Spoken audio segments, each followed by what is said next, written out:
Welcome to Transmissions Alt Mode. In this final podcast of 2022, we are interviewing the author of the new young readers book, What is the Story of the Transformers, Brandon T. Snider. In addition to talking about the new book, we also go into his other books he's done, working in licensed properties, and lots more. Thanks for listening to Transmissions this year. We hope you have a safe and happy new year.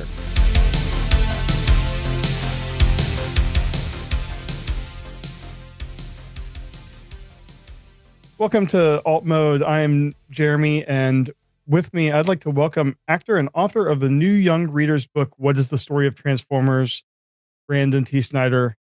Hello. He's also, hi, thank you. And he's also written the best-selling Dark Knight Manual, a number of other books featuring DC and Marvel superheroes, and I was surprised to see a bunch of Mad Lib books, including one recently about Richard Simmons. Yes. But he's also in the Transformers world written some Rescue Bot books and the Creo Transformers Character Encyclopedia. That's so right. yeah, thank you for stopping by. Thank you for having me. So just to start off, getting a little background, I mean, I saw you're an actor and a writer. So how, like, where would you say your passions are? Are they kind of split evenly, or I mean, you have a ton of books from what I've seen. Well, I do feel like they're split evenly. So I have I moved to New York to be an actor. I have a degree in theater. As you may know, acting is not one of those jobs you just get out of college. Right. When I moved to New York, like I took improv and sketch comedy, and from that grew my writing. And I think when I was doing sketch comedy, it was the first time that I really started going through and like I was starting to become less precious about my writing, and because you're just like creating and tossing things out. And so that went from I went from sketch writing to one act playwriting, and I did a show with a friend of mine named Carrie Karanen, who is a voiceover artist. And she and I did one of the sketches, or one of the short plays that we wrote was about superheroes. A friend of a friend saw it, passed my name to an editor at Meredith Publishing, and I started working on sound storybooks, Fantastic Four, Batman, Spider-Man. And then it sort of went, so writing became, you know, it was really like an outlet. I wasn't being creatively fed as an actor as much as I needed to. So then writing became this other thing. And, I've been able to do both. I am going on my 11th year as a freelance creative. It's not easy, but when I talk to kids, I'm like, whenever I talk to like high schools, even elementary schools, everybody wants to know how much money I make. And I'm like, well, I don't make a ton of money, but I'm happy and I'm doing what I like. So not everybody can say that. So yeah. And I get to write a lot of characters and I get to write characters that I'm fond of and that I've grown up with. So yeah, it's a good deal. Yeah. So like, I guess you basically started with children's books, or kind of like when you fell into the publishing, or it's always been kids books. I also am a playwright, and I've written short plays. I'm a member of a theater company called The Collective. I say I'm a member as if we're still currently operating, but I think that COVID did a number on a lot of theater companies. And so, unfortunately, I don't know that we'll be returning to that, but my work there is very different. It's adult, but I like writing for kids, and I like being able to take complex things and put them in a framework that is easily understandable. Awesome. And I saw, like, so many of your books are like either DC or Marvel superheroes, and you had that Dark Knight book that was a bestseller. Were you a big comic reader growing up? Oh yeah. And the Dark Knight Manual was like my piece de resistance. Like that was that's going on 10 years now. When that came out, I mean, that was like the first time that I got to travel to Warner Brothers in LA, and I got to sit in Christopher Nolan's office. He wasn't there. He was making the movie. And you can tell that he's never in that office. It's just like a show office. It's just got like awards, and then like it's like a set. There's nothing. There's no cords, and there's no computer. It's where he sits for an interview. Right, exactly. That's where he fires and hires people. But but seeing all that stuff and just being a part of something that is, the Dark Knight movies, the Christopher Nolan movies were so amazing, and being a part of that was really cool. And to have this this like coffee table book that has all these pullouts. Like I have to say, and when I meet people at cons and things now, there are people that don't put it together that I'm the guy that wrote that, and so they'll come up and see it on on my table, and they're like, "Oh my god, that's my favorite book!" Like, so that's very meaningful to me. And to write Yeah. stuff, to write comic book characters that I've read for many years. I mean, since I was a kid, is very special. Awesome. Um, and I guess kind of getting into the Transformers, like Rescue Bots. That was a kind of a surprise series for a lot of us adult fans because, like, I've always described it as a series that was better than it had any right to be. Mm, 'Cause it was something that, like, young kids would enjoy, but then there was also a level where the parents also enjoyed it. It wasn't just something that they were watching with their kid, they were actually enjoying it. yeah. So, did you find it that way as well? And, like, were your books, like, adaptations, or are they just new stories in that universe? So my books were adaptations. They were sort of like, one of the things about doing the kind of writing that I do in licensed publishing is that sometimes you develop a reputation as somebody who can turn something around real quick, and Mhm, then it sort of dooms you because people are like, "Hi, can you do this? Hi, I need this next week. Hi."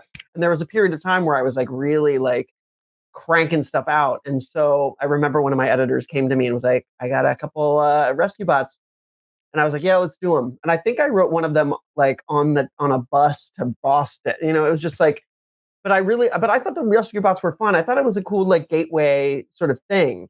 mhm, Because the Transformers have popped in and out of the culture over the years, and they're not always for a younger age group. I mean, like I think a Generation One cartoon is for a younger age group, but I can understand why if you want to put something in front of your 4-year old that you're going to gravitate towards Rescue Bots because it's right. simple and it's fun and it's it has some goofy humor and stuff. Yeah, yeah, So I like that was created with little kids in mind, and I think that's how the love is, where you get turned on by Autobots and Decepticons. You get turned on by the Transformers world, and then as you grow, you're like, oh, and then you eventually learn to love it.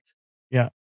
Well, were you given, I guess, since these were adaptations, were you given scripts and, Yes, like, given scripts and there's parameters for the format. right, So the 8x8 format is very simple. yeah, there's no room for mm, development. It's right, it's I okay, think you get like a sentence a page maybe. right. Um, and then, like, how'd the Creo book come about? That, Creo is like, it's gone now, but Yes. for a while there, R.I.P. Creo. Hasbro was really trying to take on Lego, and they I mean, I decided don't it's better to partner with Lego, like with the Optimus Prime I have behind me. right. I mean, I don't blame them for trying. I Yeah, mean, it's a juggernaut to go up against Lego, of course. I thought the Creo Transformers book was really fun to write. I love that it came with a figure. mhm, Like that was really special to me. I mean, and we can talk about nostalgia at some point, but like nostalgia is this juggernaut that is in every aspect of our society, whether it is popular culture or politics or religion or all of these things. And so for me, there is definitely nostalgia plays a role in my work and in the things that I like. So sometimes when I am writing certain things and I look at things as they are on the shelf. So something like a Creo Transformers book. So you have this book and then you comes with the thing, and it comes with like yeah, I would have been begging my father to buy that. And so it's nice to have my name on something like that. yeah, That's fun, and it's lighter. It's accessible for a younger audience.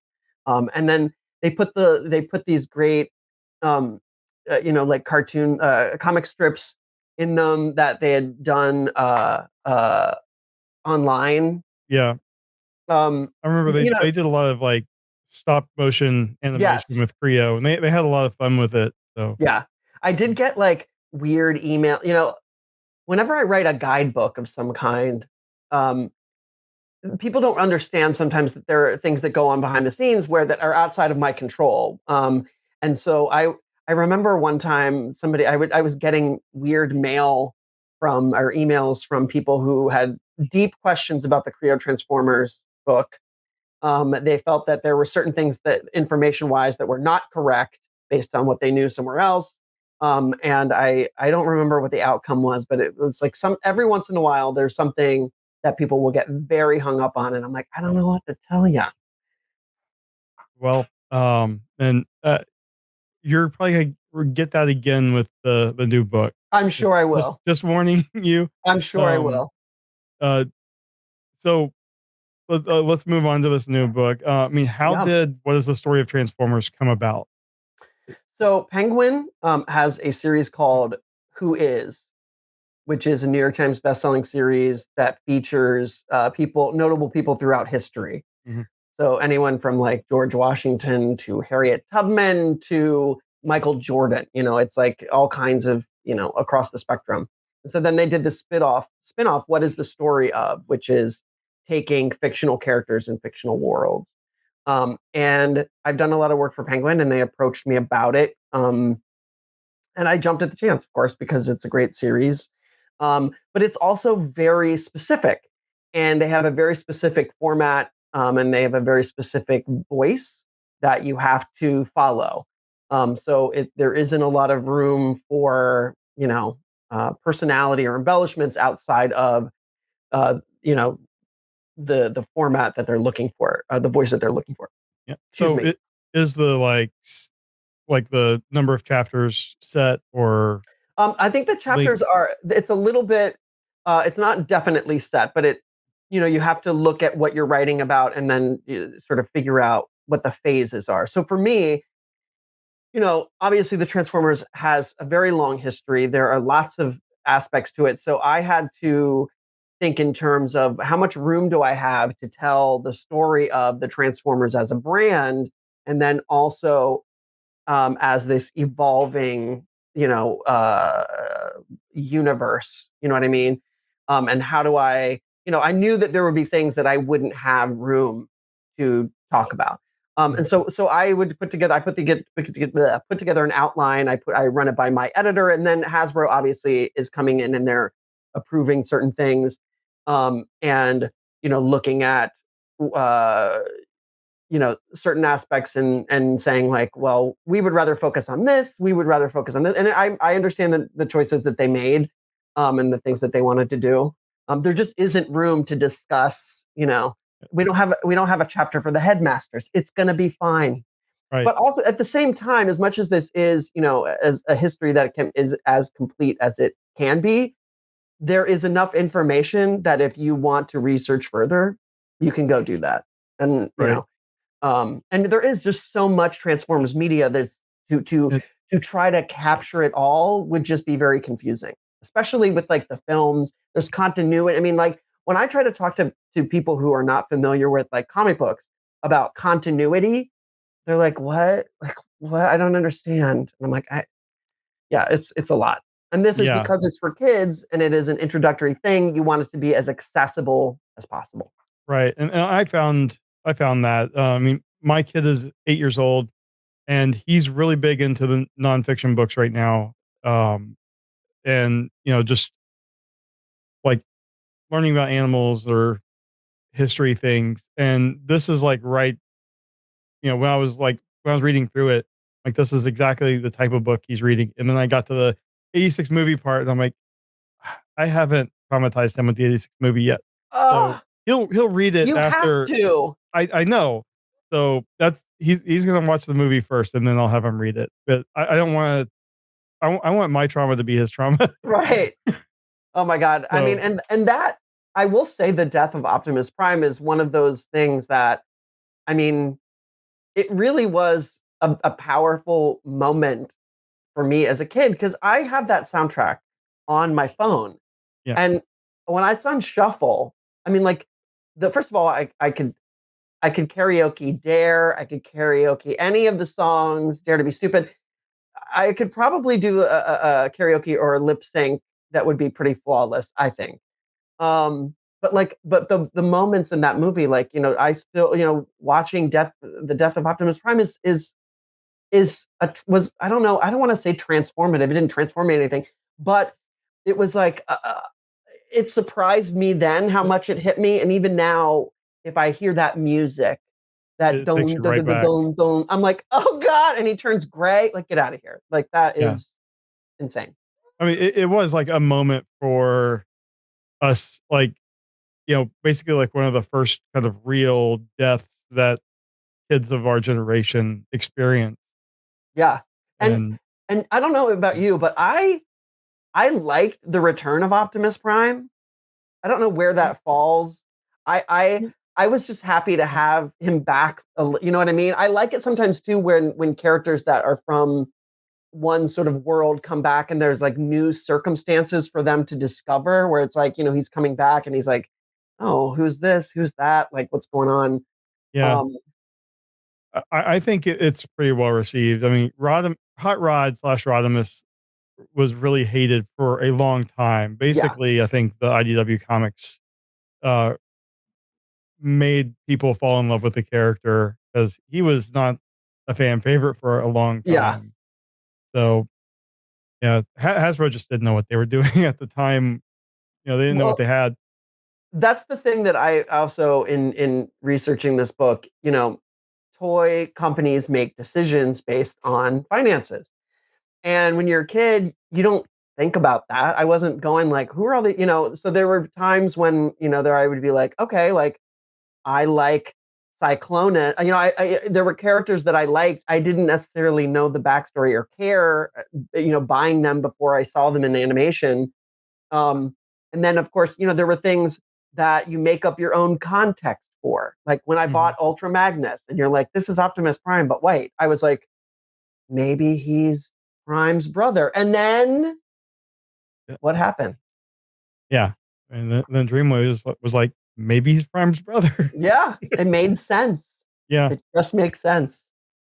Well, so I mean, you talked a little bit about what, like, you like what went into like what was included and what had to be left out.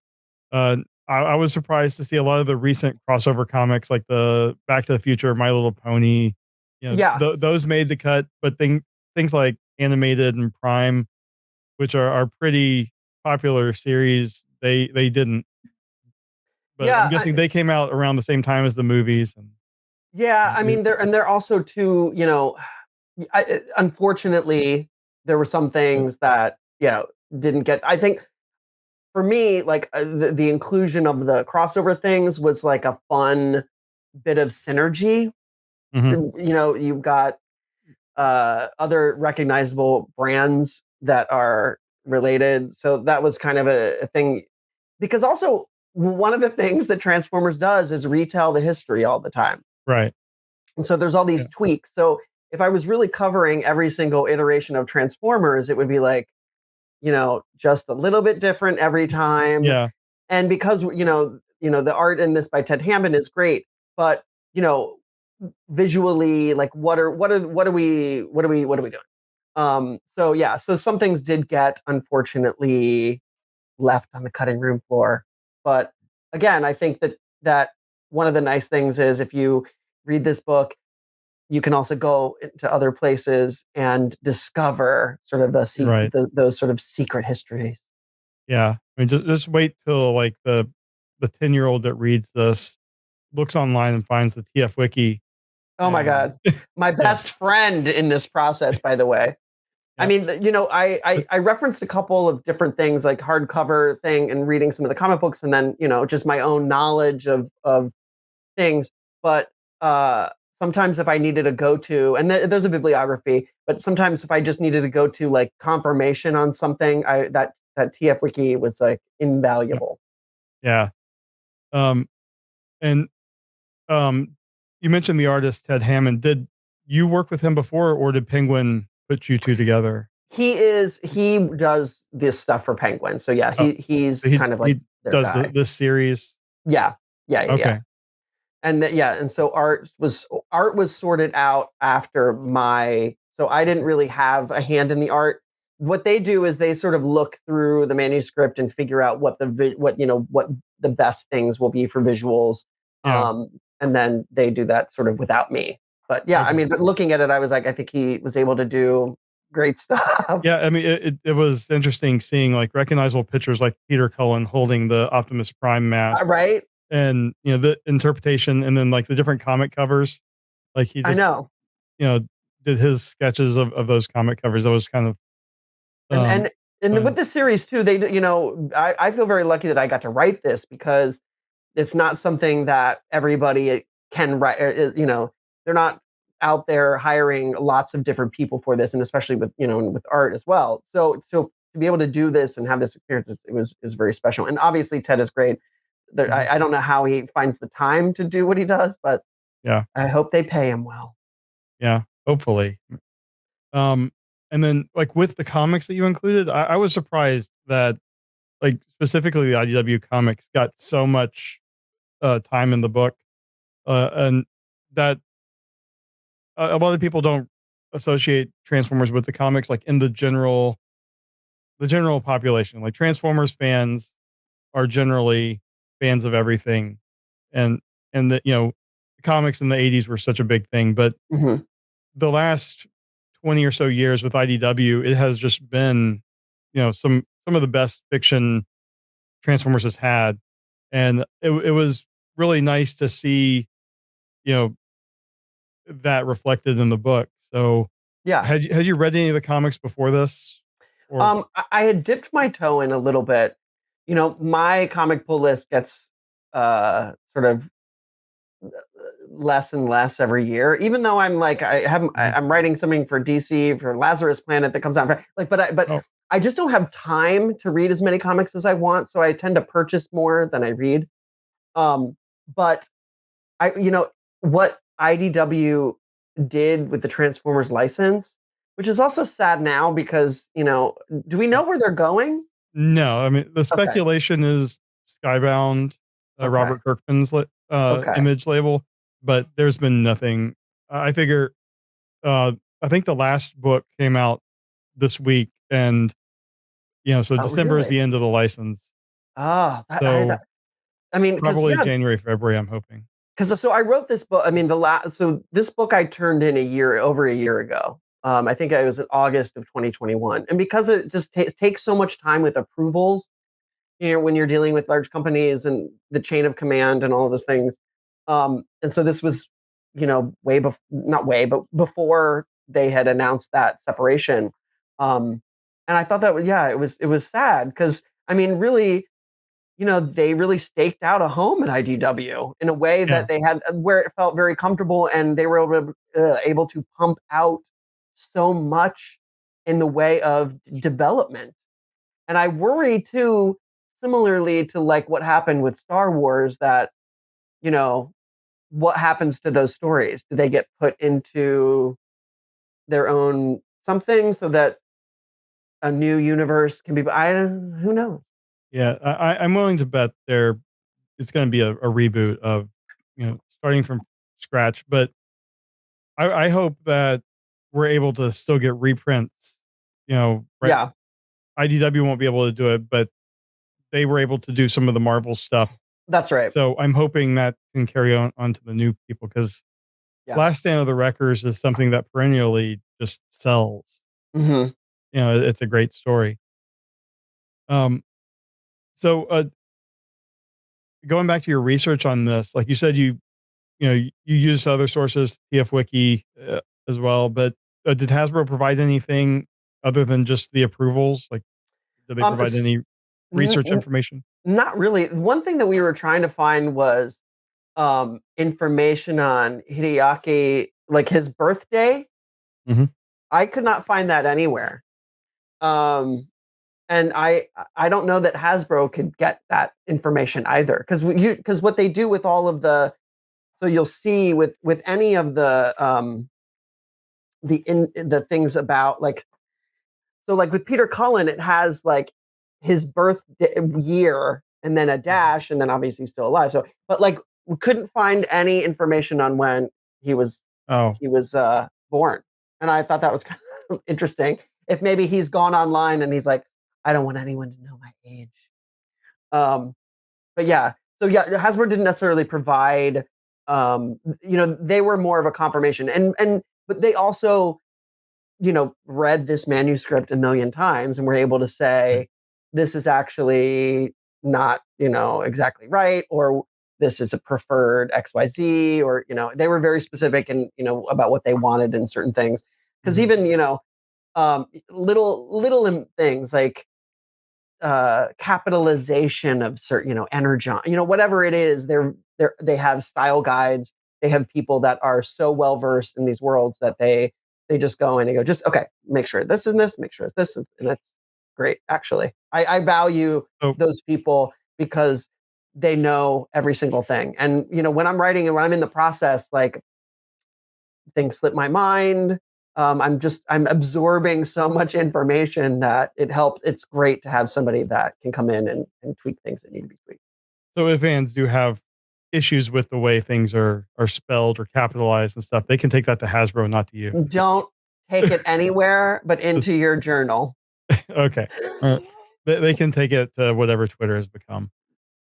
Yeah, just And don't tag me in that. right. Thank you. Okay. And then I guess my last question on this is: Are you doing any other books in the series, Well, or I it has have something written can't be other announced?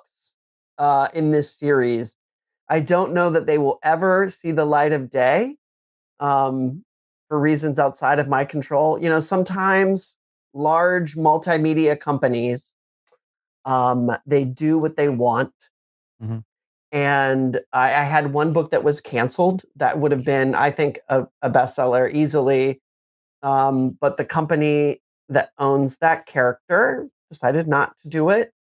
Um, and it was really sad. And people don't give explanations.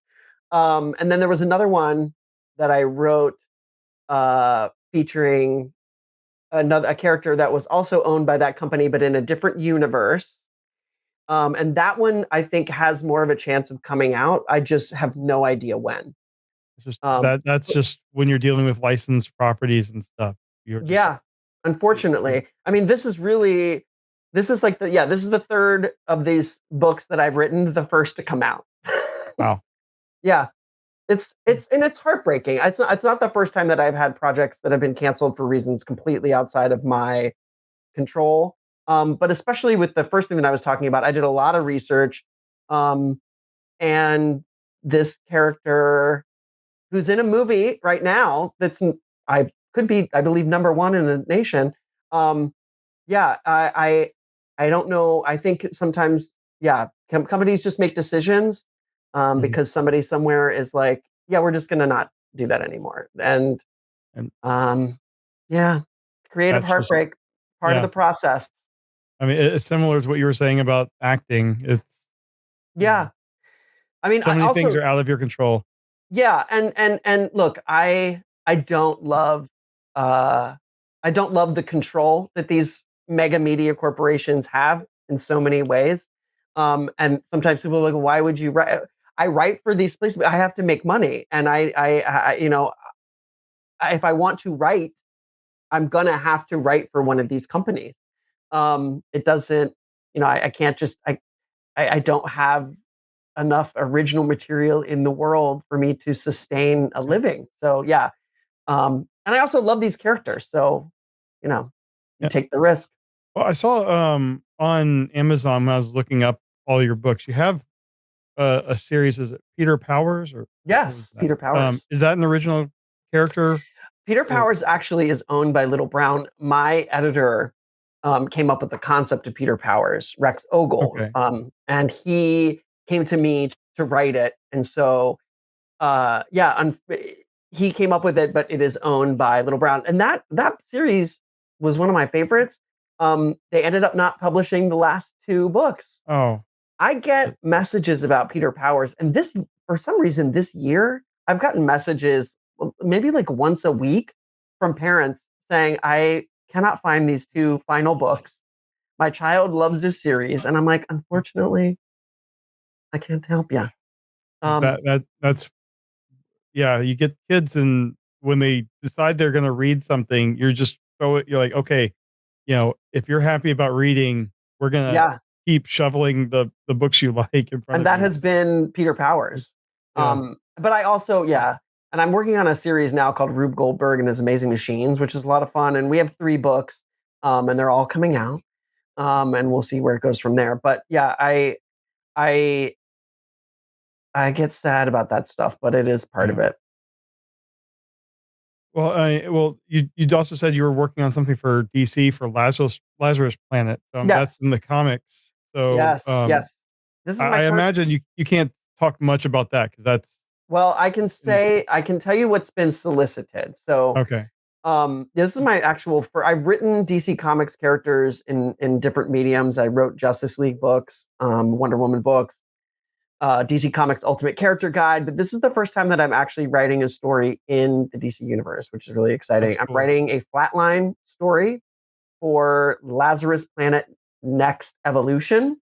Um, so Lazarus Planet is I don't again I'm It, like I don't know what I think exactly. it's like the next big event after Yes, I Dark didn't know if Crisis is done. right. I didn't know if the concept was revealed yet, but Yeah. anyway, but it's so anyway. So they're doing all of these different one shots, anthologies, and some deal with like established heroes, some deal with magic here. So this is sort of like the up and coming next generation of heroes. I think it's Flatline, Red Canary, a character named Vigil, and then uh, Deadeye. I want to say I'm not it's like familiar with that. a dead eye or not dead shot. Something shot or anyway. But I'm excited. Flatline, who has been appearing in Robin, that Mhm. appeared in the Robin book as Damian Wayne's like girlfriend. She's really cool. The art is by Laura Braga, and just today I was doing some tweaks on the script and looking at her art, and it's really great. I'm really excited, and so Cool. hopefully that'll go well, and they'll let me do some more. Awesome. Well, good luck with that. Thank you so much. I'm a big DC fan, so I'm Oh probably yeah, gonna pick it up. yeah. I get like all the events and stuff too. Oh, right. I know So it's very exciting for me to be like to have my name in an event thing because yeah. the completist in me would have picked up every variant, and so Right. yeah, I don't know where Awesome. I'm gonna actually pick up a lot of my own variants. So we'll see if I have a place to store them. Cool. All right. Well, I want to finish this up. We do something with everyone we have on a set of rapid fire questions. Oh God. Oh So God. these are just uh, kind of first thing that comes to your mind, just to kind of let people get to know you a little bit more outside of uh, you know the Okay. topic that you came to be Got it. interviewed about. Okay, good. So Because I for a minute was like, if you're gonna ask me Transformers trivia, then no, I'm gonna need a minute to go through my own book. yeah, no. This is just first thing that comes to your head. So start Autobot or Decepticon. Autobot. Who is your favorite Autobot? I'm gonna just say Prime. Is that Okay. basic of me? No, Do people just it always say Prime? he's probably the most popular. Yeah. Yeah. Live action movies for Transformers one, two, three, four, five, or Bumblebee. What if I said none? No. That's acceptable. I would say I'll say Bumblebee.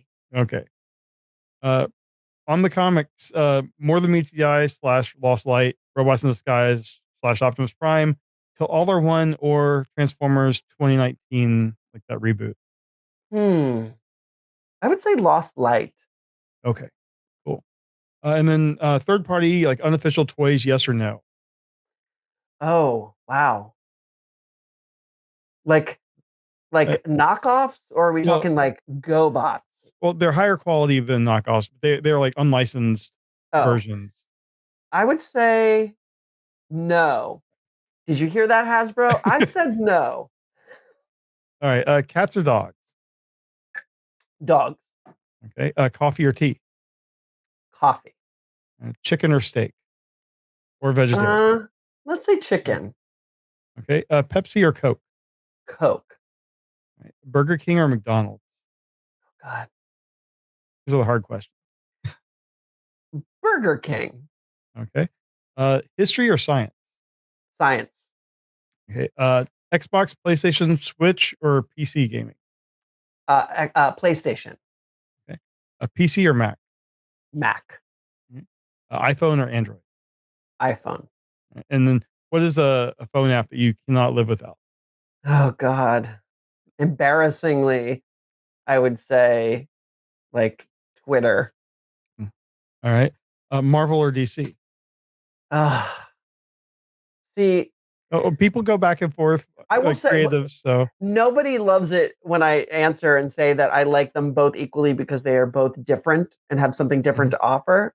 So I will say tonight DC Okay. because of work commitment. Okay. Then who is your favorite DC character? Um, historically, I would say Firestorm, Nice. I'm a but I big do Firestorm love fan. Lex Luthor. I think Lex Luthor Okay. is a great character. I don't think anyone has ever said Firestorm. Really? I have a pretty good run of the 80s Firestorm books. Yeah, I was like a So huge I mean, Firestorm was like my gateway. I was like a huge Super Friends fan. yeah, And so when Firestorm showed up on the Super Friends, I felt like they were finally being brought into like a new realm. Like yeah, Firestorm and Darkseid, like, oh my God, it like blew my mind. awesome. Stallone or Schwarzenegger? Schwarzenegger. All right. Pixar or DreamWorks? Oh my God. Is this just like a list of judgments that people will make about me? Uh, I'll say just- Pixar. all right. Is there a guilty pleasure movie that you'll always watch if you're like flipping through the channels and see it's on? um, yes. It's complicated. That's the name of it, or Yes, it stars okay, Alec Baldwin and Meryl okay, Streep. cool. Star Wars or Star Trek? Star Wars. Okay. Oh, actually, no. Star Trek. Okay. Simpsons, Family Guy, or Rick and Morty? Simpsons. Okay. And this one is one that we haven't updated these questions in a while. Oh, Walking Dead or Game of Thrones? I've never seen either. Okay. Uh, People, uh, that's another one where people are like, what? And I'm like, uh, I just didn't have time. I'll get I, to it. I'll get to it in yeah, I've retirement. seen one episode of Game of Thrones. And that was I it. saw, you know what? No, I did like kind of begin to watch Game of Thrones when it came out because I was like, what? And then I was like, ooh, nudity. And then I was like, you know what? I didn't have, I just like didn't have time in my schedule for it. And so I was like, I'll Right. come back. Uh, NFL, MLB, NHL, UFC, NBA, or Premier League? I don't follow any sports, but Okay. historically, when I was a kid, I wanted to be a baseball player for a hot minute. So I'll say Okay. MLB. Cool. Porsche, Ferrari, Lamborghini, or classic Volkswagen Beetle? I'll go for the Beetle. All right. And then the last question, blonde, brunette, or redhead? Ah, bald. All right. Awesome. Well, that was our rapid fire questions. So thanks again for coming on and talking to me about the new book. And if people want to buy it, it's at Amazon. I'm sure Barnes and Noble, pretty much anywhere you can buy books. And Yeah. it's also digital. Like I bought the Kindle version, and it. I think it's a good for kids that are learning, or like the very early readers that are kind of interested in Transformers, or I don't know what I'm trying to say, but if they are interested in like nonfiction books and learning about what goes on behind the scenes, I think it's a great introduction. And like you said, they can go from there out, Yes. do their own research. So Yeah. I was really happy when I saw this, pop up. So, thanks again. And um, do you have anything else you would want to promote other than the book? Or? I mean, yeah. I mean, just this. I'm the Rube Goldberg and his amazing machine series. That's Okay, for middle graders. We just had book 2 come out. And then yeah, next Lazarus Planet Next Evolution #1 coming in February. awesome. Oh, Oh, and Richard Simmons Mad yeah, Libs. yeah, I had two Mad Libs come out this year. Richard Simmons and Batman. So two American awesome. icons. So yeah, I've got all of your Christmas needs, all of your Yeah, holiday needs I've Richard made this Simmons year. one would be a great stocking stuffer. Exactly. Exactly. Awesome. Well, thanks again. And Thank you for having me. this has been Transmissions Alt Mode, and we will see you next time.